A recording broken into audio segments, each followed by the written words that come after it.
We're back to the Beach Lifestyle Radio Show on the Beach Lifestyle Radio Network. And you can find out information on me at TotalTutor.net.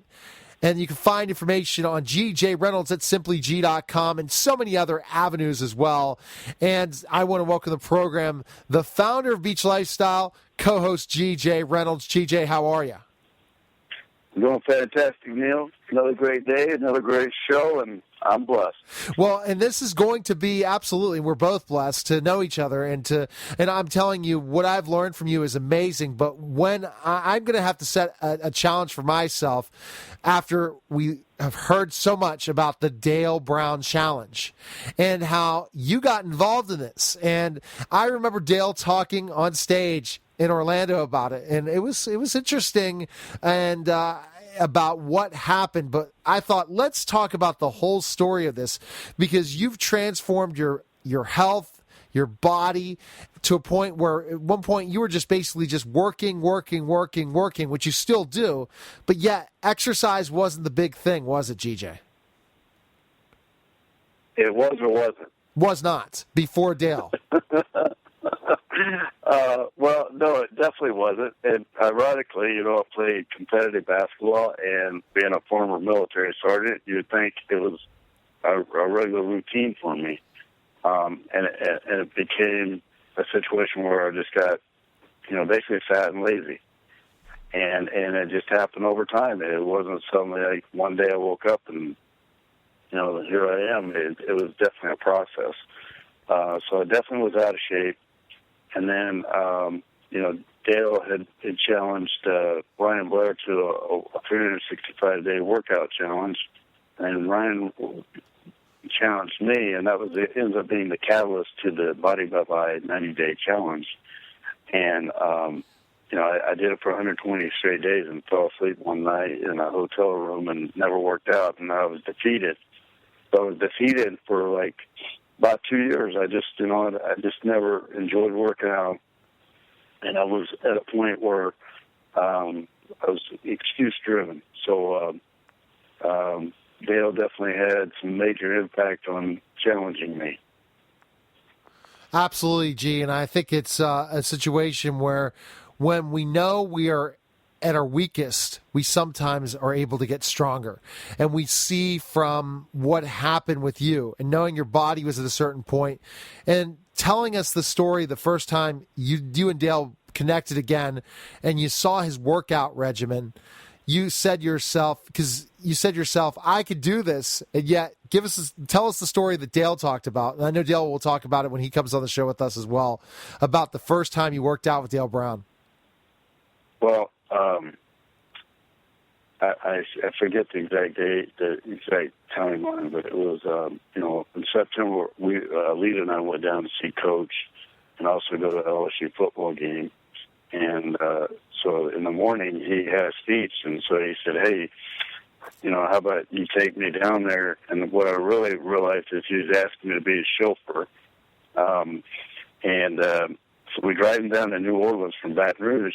And along the way, Alita asked him, Coach, what prompts you to work out every day and be in such good shape? And, at the time, he was 75 years old. And he goes, several things. One is, in order to have a sound mind, you have to have a sound body. In order to have a sound body, you need to have a sound spirit. And so it's really the trilogy. All three go together. So in order to have a strong mind, spirit, and body, it all starts with the body. And if the body's strong, the mind can be strong. And the mind can be strong without the body, but you really it's a lot more challenging. So, he said, I work out every single day, and I do it, and because I can be much stronger mentally, physically, and spiritually. And he goes, GJ, when we get back to my house, I'll show you exactly where you stand. And so we get back to his house, and he sets up his equipment. And so the very first exercise, I'm literally pushing with all my might, and I can barely move the bar. And I'm like, and I know I'm puffing, and I look at it, and I sit back, and I go, Coach, there's something wrong with the equipment. He goes, there's nothing wrong with it. It's you. And then my ego is like, yeah, right. smelt me. So I huffed and puffed, and Alita actually took pictures, and coaches actually said that I looked like a big, blowfish, and I was just full of air, and there was a picture of it just said it, and I'm all red. Pushing, I did 2 repetitions barely. And I said, okay, coach, you're proving your point. I know I'm out of shape.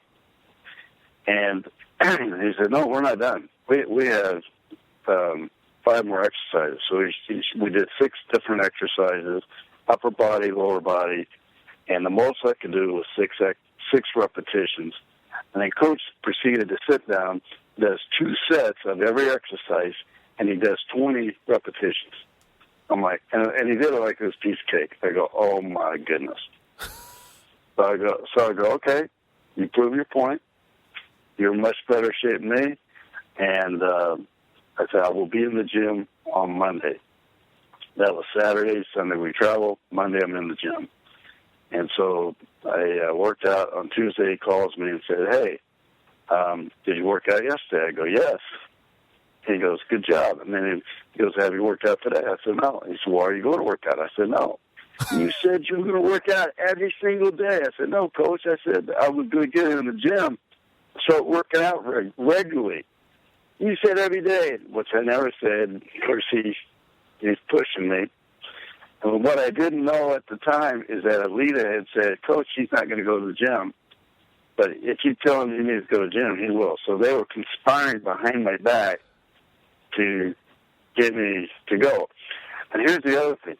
For 9 months, we were members of a very nice health club, and my wife went regularly, 3 to 5 times a week, every single day, which, so from January to September, I gave her every excuse in the book not to work out, why I didn't want to work out, I was too busy, too this, too that, and every excuse. And sometimes I didn't do anything but sit there in front of the TV. And for 9 months. So it took me 9 months before I showed up. And I went to the gym one time just to check it out, just to see, yeah, it's a pretty cool place. One day I might work out here. But that's how it all started. And we know, GJ, that working out's not your favorite thing to do. And to talk to GJ while he's working out is a challenge. Another challenge in itself, because GJ it's something he doesn't enjoy. But he saw that challenge that Dale Brown set and said, you know what? I want you to keep working out with me. When did you finally see that, you know what, I could compete with Dale and I could be in part of this challenge just like Ryan Blair was, but I'm not going to give up? Well, there was a lot of different ups and downs, and to set what we actually agreed upon. We agreed to work out 1 hour a day and to complete 2 miles a day. You could walk it, you could run it, you could jog it. Whatever you did, you had to get the 2 miles in. And so that was the arrangement. He originally wanted to do 3 miles. I said, there's no way. And the previous challenge was work out an hour and 1 mile a day. And I knew how hard that was because with daily activities, a busy life, traveling, and, if you get sick or, any of the dynamics that happen in life, it can be challenging. And if you miss one day, you're done. One day, you're done. Doesn't matter what the reason is, you're done. And then you have to call the other person and say, this is a boy calling a man. And I realized after having to do that to Ryan, with Ryan and Coach, a couple years earlier, I was like, there's no way I'm going to do that. So that was one of my motivations. That wasn't going to happen again. 2, I was really ready, and I just needed a little push. And what's good, the reason I share that, too, is that sometimes you just need a little push by somebody that loves and cares about you. Even though you may not like the push, you really know it's good for you. So I was ready for the push. And then the other component is I realized I was being a false leader. And what I mean by that is that here I am, an owner in a very successful health and wellness company. And even though I used the products regularly and they did work, but because I was doing other things that weren't healthy, and eating tons of ice cream and eating a lot of other stuff that I shouldn't have been eating, and not working out, doing things that I should have been doing. I was living a lie. And so I had to get back to the basics. And the good news is, if I hadn't been on our products, I probably would have ballooned over 200 pounds again. And, it would have been ugly. And so I, luckily wasn't too far gone. And so finally I just had to say, okay, I'm ready to do this. I will do this. And I just took it at 90-day increments. I just focused on the 90 days. Here's what I'm going to do over the next 90 days. So the first week was just to get acclimated to the gym, get acclimated to working out, get acclimated to feeling better. And one of the things that kept me going in the gym was the soreness and the pain I was going to have to go through when I first started working out. And I was very blessed to be one of the first people to test one of our new products, and it was called Go, which you use before you worked out, and Pro after you worked out. And the Go gave you the extra boost for your workout, and the Pro reduced the lactic acid that the body builds up from working out, which creates the soreness. It flushes that out. And I was so blessed to have that at that time that the workout transformation wasn't nearly as bad as far as the soreness. And so that set up the initial challenge, and that's where it started kicking off. So I know you asked me another question, and I'm going to kick it back to you. No, that's not a problem. I mean, I'm really interested in hearing about this. When Dale knew that you said you accepted the challenge, he probably thought you'd last 5 days, right? I'm sure he's told you that before, right? Here's what he's told me. He said he didn't think I'd last 6 weeks. Okay. And the other reason why he set the bar high is that he knew he wouldn't have to do it. And in 45 years, no one had ever gone 1 year straight. And he challenged tons in terms of players and coaches, and every area he's challenging somebody. And no one had ever made it to a year. Now, I never knew that. And then him and Ryan Blair had made it to 180 days, and they tied. No one had ever beat Coach in the 45 years. Only 2 people had ever tied him, Ryan Blair and Ricky Blanton, who was one of his star players of his 1986 Final Four team. And Ricky was an underachiever. And basically, if he said you can't do it, he will show you that he could. And even though he may not have all the talent, he had the will and he had the mindset, and he'd find a way. And I've never met Ricky. I look forward to meeting Ricky one day, and I feel like we have some similar mindset, although he's a much better athlete. And so, ends up, he had all these different people challenge him, and they never did it. So he said, I'll sit high enough 6 weeks.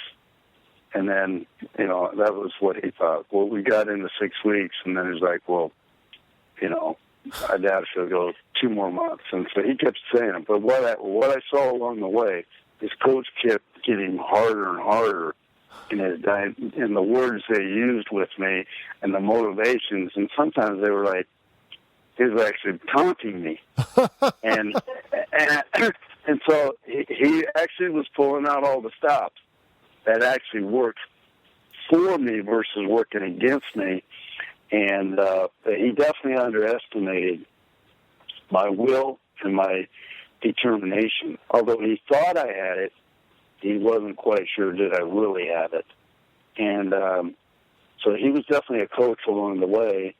And then through that, I had other people around me that, were coaches as well and inspiring me. And, from my trainers, Steve Tangen and, Jerome Davis, and Jerome's, a 6-time world champion sprinter, and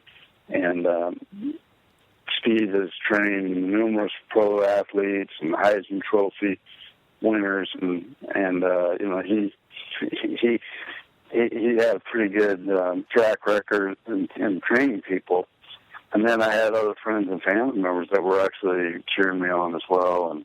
And so it became sort of a cause. Right. And then from the cause, it turned, okay, if I quit today, I'm quitting on myself, and then I'm quitting on all of the people that I know I'm going to have impact with. And those were some of the things that kept me going along the way. And we're going to find out how far GJ went and who won, Dale or GJ. As far as we know, we don't know yet. You might be able to check it out by kind of Googling some of this challenge, but I'm looking forward to part 2 because part 2, Dale's going to be on with us. And I'm sure I'm going to have some fun questions to ask Dale about you, G. So look out. But where can we find information on you, GJ? Purchase your book and learn more about you. SimplyG.com. SimplyG.com. All right. Well, fantastic, G. We'll talk soon, okay? All right. Thanks, Neil. You're welcome. You're listening to the Beach Lifestyle Radio Show on the Beach Lifestyle Radio Network, and we'll be back in just a moment.